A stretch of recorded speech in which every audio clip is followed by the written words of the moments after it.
warahmatullahi wabarakatuh. Selamat siang sobat semua. Kembali lagi bersama saya Afifa Putri dalam Bincang-Bincang Siang di kanal YouTube Fakultas Kedokteran Universitas Trisakti.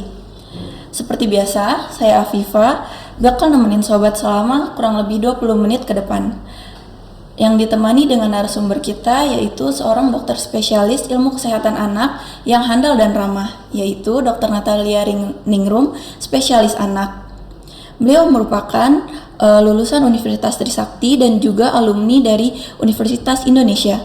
Beliau bergabung menjadi staf pengajar di FKU Sakti sejak 4 Agustus 2010. Selamat siang Dr. Natalia. Selamat siang. Apa kabar nih dok? Baik, terima kasih. Semoga selalu dalam keadaan sehat ya dok ya. Terima kasih. Kita akan membahas seputar imunisasi pada anak nih dok. Setahu saya dok, imunisasi pada bayi dan anak ini memiliki manfaat yang sangat besar ya dok.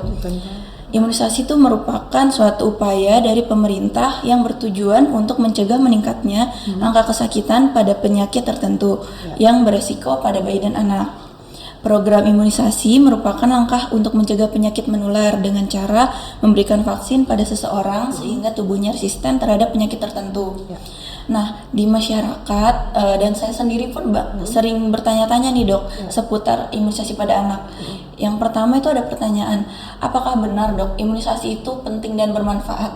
Oke, terima kasih atas pertanyaannya ya. Jadi tentu kita sebagai orang tua akan melakukan segala hal untuk berusaha melindungi ya baik anak kita maupun keluarga, berusaha melindungi dan menjamin kesehatan. Nah, imunisasi adalah salah satu cara untuk memberikan perlindungan yang terbaik dari penyebaran virus dan bakteri.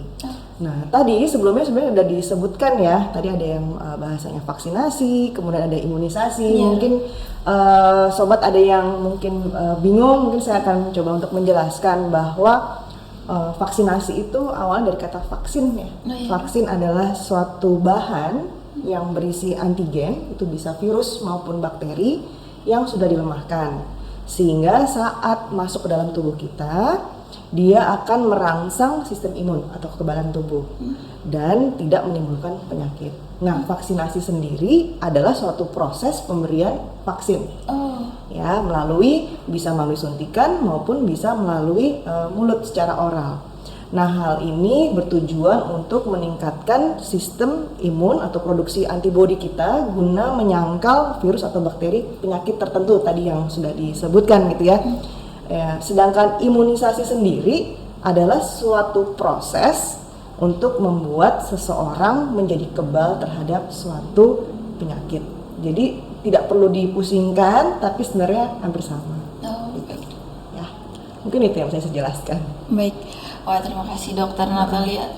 Tapi ada pertanyaan lain lagi dok nih yang mengikuti topik dari imunisasi pada anak ini. Banyak orang tua yang bertanya dan skeptis tentang apakah imunisasi itu aman. Lalu apakah ada dok badan-badan resmi yang mengawasi program imunisasi ini? Oke, tentu yang pertama masalah keamanan ya. Jadi vaksin itu kan merupakan suatu produk yang dibuat untuk merangsang respon imun, tetapi juga berpotensi sebenarnya untuk memiliki efek samping. Tentu mungkin skeptis itu karena yang dipikirkan adalah efek sampingnya atau reaksi reaktogeniknya. Nah, sejak dikembangkan si vaksin tersebut ya, faktor keamanan tentu pasti akan diikuti mulai dari fase 1 sampai terakhir diedarkan ke masyarakat. Nah, meskipun demikian tidak ada benar-benar suatu vaksin yang benar-benar ideal. Artinya resiko timbulnya efek samping tetap ada, namun walaupun jarang terjadi. Nah, tentu siapa yang mengawasi? Ada badan-badan di Indonesia ini ada. Kalau secara global tentu WHO, tapi secara regional ya mulai dari awalnya adalah BPOM ya, Badan Pengawas Obat dan Makanan Republik Indonesia, kemudian Kementerian Kesehatan, dan kemudian lagi yang Ikatan Dokter Anak Indonesia. Tentu badan-badan tersebut yang mengawasi dari efek samping. Mereka mempunyai tugas masing-masing lah, mulai dari produksinya, penyebarannya, lalu pelaporan, tentu ada pengawasannya. Baik. Berarti untuk para orang tua nih nggak perlu khawatir lagi ya dok ya Iya. untuk memberikan anaknya vaksin dan juga imunisasi karena Betul. sudah ada tadi badan-badan yang disebutkan oleh dokter yang mengawasi dan sudah aman lah ya untuk Iya. disebarkan ini ya dok. Baik, menurut dokter sendiri apa yang terjadi dok jika seorang anak nih nggak mendapatkan imunisasi yang lengkap dan tidak mengikuti jadwal yang sudah dianjurkan? Oke. Jadi kalau misalnya apa yang akan terjadi, ya anak tersebut memiliki risiko untuk terkena penyakit yang sebenarnya bisa dicegah dengan pemberian imunisasi. Ya, jadi anak tersebut bisa terlindungi dari beberapa penyakit berbahaya, sekaligus juga mencegah penularan karena ada herd immunity. Dia mencegah penularan baik ke adiknya, ke kakaknya, atau bahkan ke keluarga sekelilingnya. Itu mungkin kalau faktor apabila anak tidak diimunisasi apa yang terjadi, mungkin seperti itu. Baik dok. Berarti kalau untuk yang jadwal imunisasinya apakah wajib mengikuti jadwal yang dianjurkan atau bagaimana? Tentu. Jadi ya kita wajib mengikuti jadwal yang sudah ditentukan ya. Jadi masing-masing negara itu mempunyai masing-masing regulasi atau aturan. Disusunnya berdasarkan apa? Berdasarkan epidemiologi terjadinya penyakit tersebut. Jadi penentuan pemberian vaksin di usia 2 bulan, pemberian vaksin di 3 bulan, tentu itu masing-masing negara mempunyai regulasi. Nah, sebaiknya memang mengikuti jadwal tersebut. Namun apabila sudah terlewat gitu ya, mungkin ya udah bukan umurnya lagi, sebaiknya adalah berkonsultasi baik boleh ke dokter, ke vaskes pertama atau ke dokter anak untuk berkonsultasi lagi untuk melanjutkan imunisasi yang tertinggal tersebut. Wah, baik dokter. Lalu untuk seorang bayi itu dikatakan telah mendapatkan imunisasi yang lengkap tuh jika bayi atau anak tersebut mendapatkan imunisasi apa aja tuh dok? Jadi kalau misalnya seorang bayi dikatakan mendapatkan imunisasi lengkap, sebenarnya ya sesuai dikatakan lengkap adalah dia mengikuti rangkaian vaksin yang sudah dijadwalkan gitu ya. Jadi kalau dulu mungkin ada sebutannya dasar saja dibilang lengkap atau lanjutan dibilang lengkap, namun sekarang satu rangkaian itu bila sudah mengikuti semua ya kita katakan lengkap. Jadi tidak boleh terputus-putus hanya dasar saja, kemudian tidak ada ulangan gitu, nggak seperti itu. Jadi sebenarnya saya ingin menyampaikan bahwa juga di masyarakat mungkin ada kebingungan ya antara jadwal. Jadwalnya sebenarnya ada 2 yang beredar di masyarakat. Jadi yang pertama adalah jadwal imunisasi Kemenkes. Ya. Dari Kemenkes tersebut disusun jadwal berdasarkan vaksin yang tersedia secara cuma-cuma di tingkat layanan kesehatan dasar. Contohnya seperti di Posyandu. Nah, selain itu jadwal imunisasi yang dari Kemenkes itu ditujukan untuk mencapai target cakupan imunisasi yang sudah ditargetkan oleh Kemenkes dan WHO. Nah, jumlah vaksinnya apa aja di situ? Di situ nanti akan ditampilkan ya di layar jadwal Kemenkes tersebut. Jadi ada BCG, ada hepatitis B, DPT, polio, campak ya. Nah, selain itu ada juga jadwal yang dikeluarkan oleh Ikatan Dokter Anak Indonesia dari IDAI yang terbaru tahun 2023.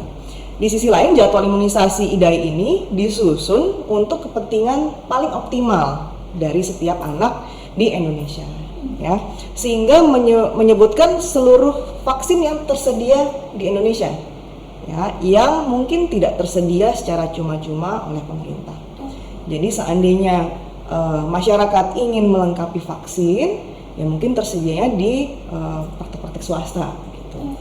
Jadi tidak perlu memperdebatkan ya antara kedua jadwal tersebut, yang penting diikuti saja karena hampir sama dan saling melengkapi.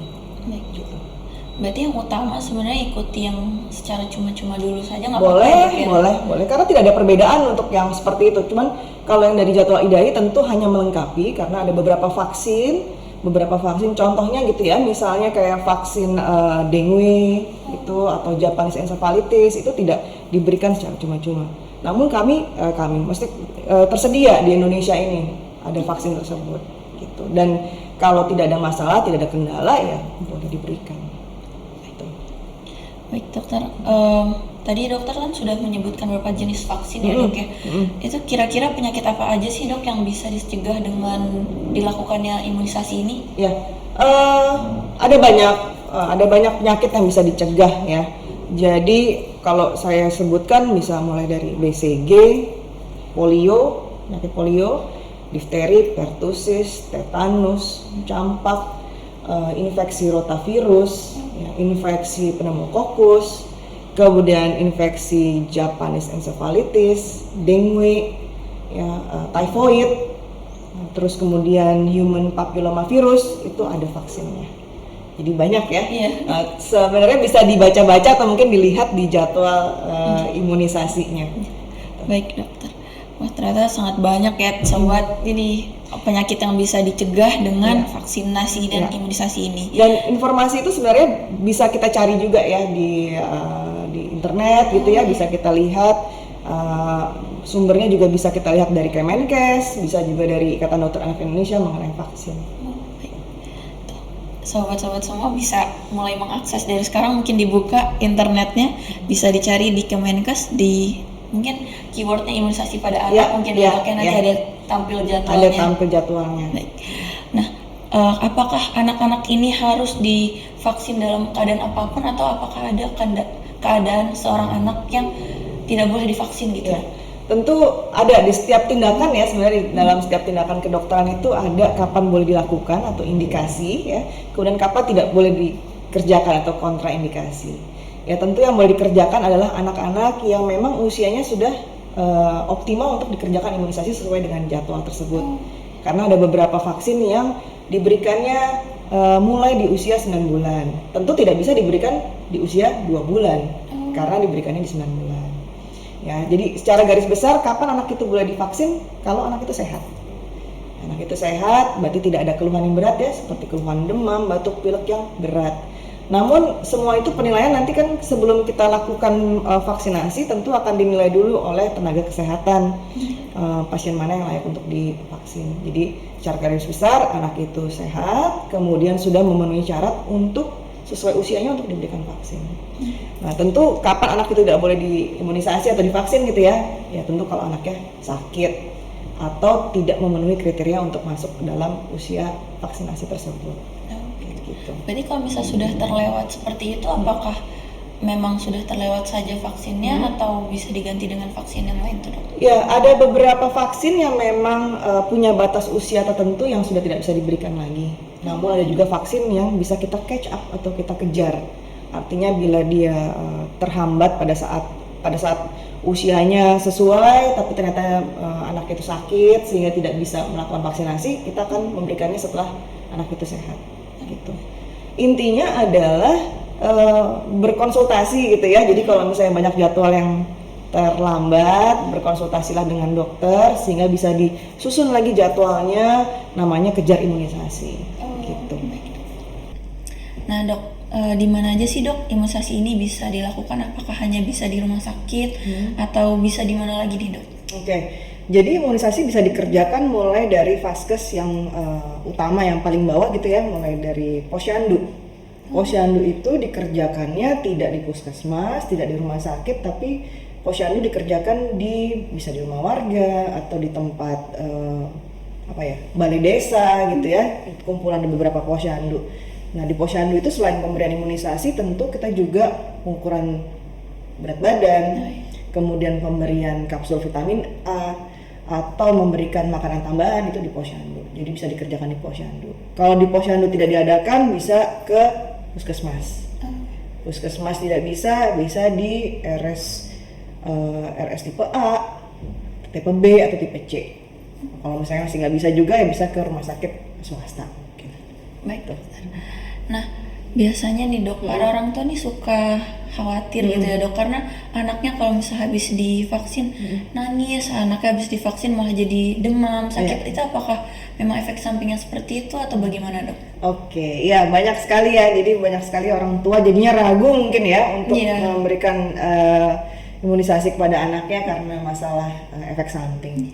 Ya tentu seperti tadi kembali bahwa vaksin ini kita memberikan suatu zat gitu ya, antigen ke dalam tubuh sehingga tubuh itu kan diminta untuk merespon apa yang masuk dalam tubuh. Nah, respon terhadap vaksin tersebut kan antara satu anak ke anak lain itu tentu berbeda responnya.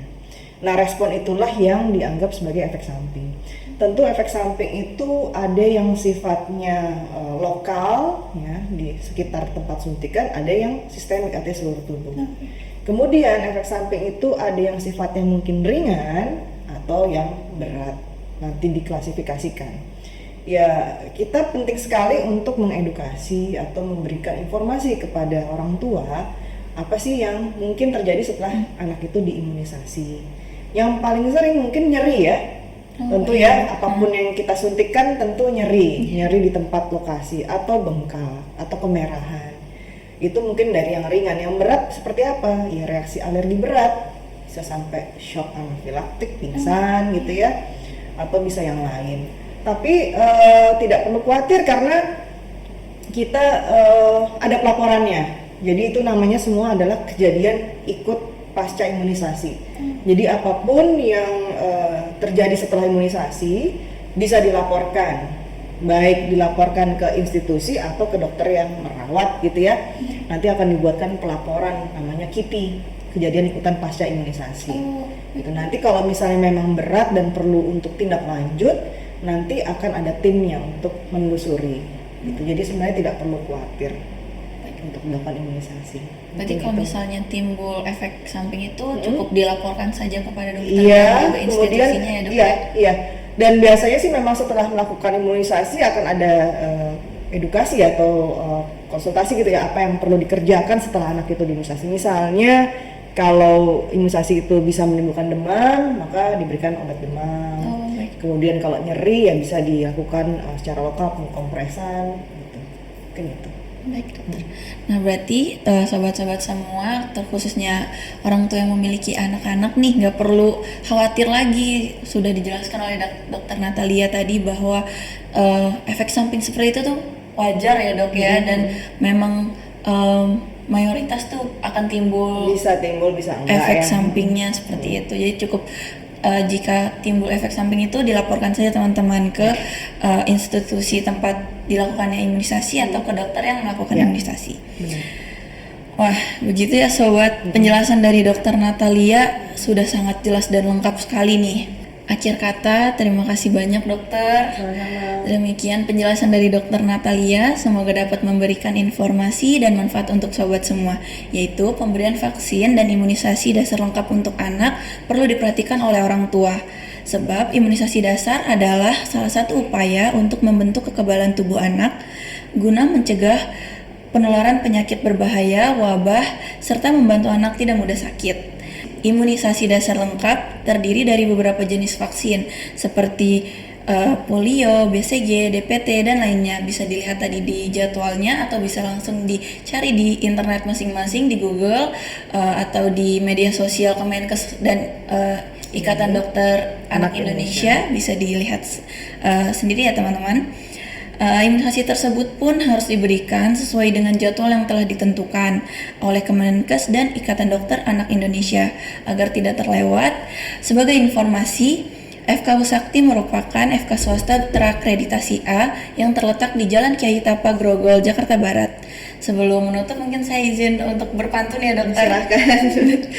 Ambil tali, ikatlah ranting, biar pohon menjadi tinggi. Imunisasi sangatlah penting agar bayi dan balita terlindungi. Terima kasih semua sobat-sobat semua. Wassalamualaikum warahmatullahi wabarakatuh. Selamat siang, salam sejahtera.